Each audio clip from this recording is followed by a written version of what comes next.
Today I'm going to talk about, I often get this question, like how do you start a language from scratch? What is your process to learn a language? By the way, if you enjoy my podcast, or at least videos about language learning, please subscribe. All right, how do you start from scratch? Obviously right now I'm focusing on 4 Slavic languages. I've studied all those 4 languages to varying degrees before, so I'm not starting from scratch. In fact, the last language I started from scratch, I guess, was Ukrainian, but I had Slavic languages before, Romanian maybe. How do I start from scratch? All right, let's say I was going to study Turkish, all right, or Arabic, and I do intend to do that one day. I would go out and buy a starter book. A starter book is like a teach yourself, Assimil, colloquial, any of those. It almost doesn't matter. I just find it's comfortable to have a book, a little book that gives you a bit of an overview of the language. There's typically, 20 or 12 chapters that introduce some aspects of the language in each chapter. They have a dialogue, some audio, some explanations, and I kind of go through them predominantly to get a sense of the language, to read some, to get an overview of the grammar, not expecting to remember much. It's just kind of an introduction, get my feet wet, so to speak. Then, as soon as I could, I would get into interesting content. How soon I can get into interesting content will depend on the language. But I would start trying, and I would do it at LingQ, obviously, because there I can look up every word, I can save words. I'm used to that. That's my favorite sort of learning environment. But my sort of modus operandi is to get into a situation where I can listen and read, because listening in combination with reading is so powerful. And so for an initial 6 months or so, I would only, and so then people say, well, how can you listen to things you don't understand? I get that all the time. How can you listen if you don't know the words? Obviously, when you start out, you have to listen to short bits of content because you don't understand. And you have to listen to content where you have the transcript. And again, it should be 30 seconds long because you're going to be looking up words, you're going to be struggling, you don't understand. You're in that early process of discovering the language. But to listen to something, you have to have the transcript so that you can look up the words. All right. Also, listening and reading go together. Why? Because we listen to something that has been recorded. All right. That's a record. It's an audio record of something that someone said. But writing is a written record. Before they had, tape recorders or MP3 files, all they had was writing. That was the only way to record what was said. And the writing is a visual representation of the words. I find that I need both. If I just hear it, I won't remember it, not a chance. If I'm talking to my tutor and she gives me a new word in Ukrainian, if I don't see it written down, I haven't got a chance of remembering that word. But if I hear it often enough and see it often enough, that's the visual representation. If I combine the two, I have a chance of accumulating those words. So in order for that to work in the initial period, which might be 1, 2, 3 months, you've got to listen more than once to the same content. And so that's what I would do. Therefore, it has to be short.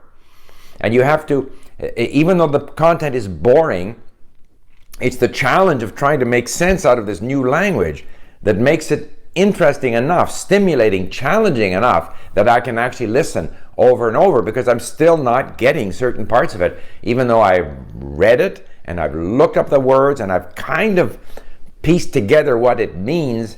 When I listen to it, it's still a blur. So therefore, there's that challenge that keeps you focused. You're going to listen to it again, read it again. And also in the beginning, I'm more likely to review words and phrases using my flashcards or other of the activities that we have at LingQ, closed tests or multiple choice or whatever, to try to somehow, because I have to very sort of intensively work this stuff because it's so new to me.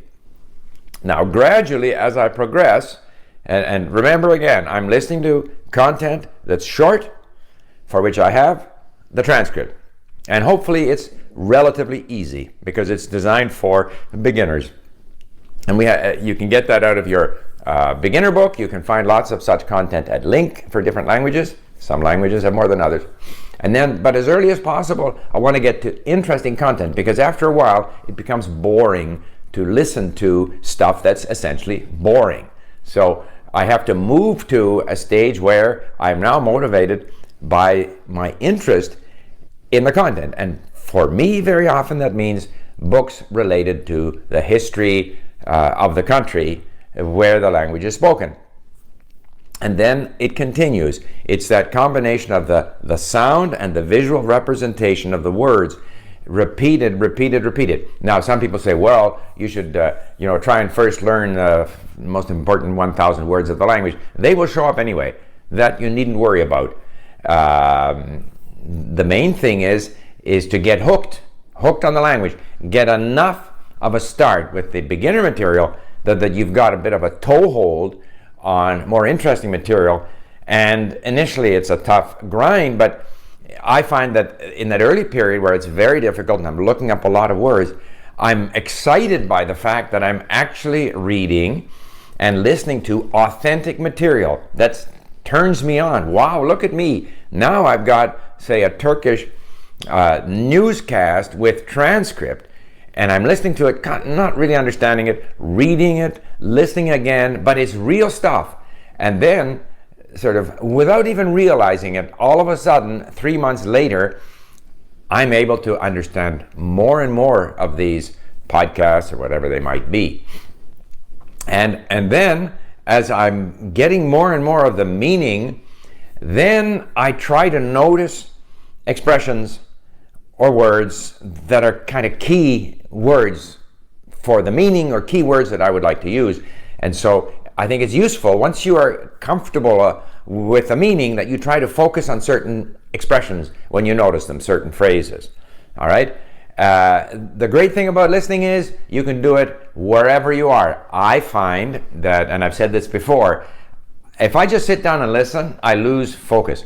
However, if I'm listening while driving, if I'm listening while doing the dishes, then I seem to be able to focus in better on the meaning.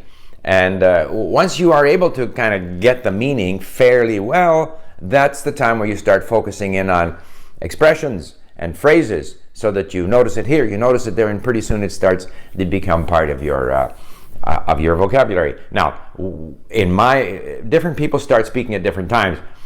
If I were doing Turkish, I would imagine that my initial period with the beginner material might be 3 months, because it's a totally different language. Then I might go another 3, 4, 5 months with a lot of listening and reading, getting into more and more interesting content. And then I would need to start speaking, because when you start speaking, you see things that are missing. You get a report back, hopefully from your tutor, which I can import into LingQ. And this increases your attentiveness, so that when you're listening for some of the things that you have had difficulty with. And as you progress, you're able to speak more. But even when I'm speaking a lot, like right now with my Ukrainian, because I'm doing 4 languages, so I'm doing Ukrainian for 6 weeks, then I'm going to do maybe Polish and maybe Czech. So I'm speaking once a day, an hour a day. That's a lot. I think it's sufficient to do it once or twice a week. That's all the speaking you need in order to kind of maintain that level of focus when you're listening and reading. And basically that's what I do. If I have dedicated learning time, I sit down with my iPad and I read and I create links. The listening ends up being the biggest part of my learning activity, because I can do it whenever I want. But that basically is what I would do. So when I undertake Turkish or Arabic, when I get around to doing that, I would expect that it would take me a year on, using mostly listening time, maybe 45 minutes a day, an hour, another half hour with my iPad on LingQ. On that basis, I would think within a year, I would be able to present to you some videos of me speaking Turkish. That's for the future. Anyway, that's a brief description of how I go about learning languages. I hope this was of interest, and I'd be interested in answering any questions. Bye for now.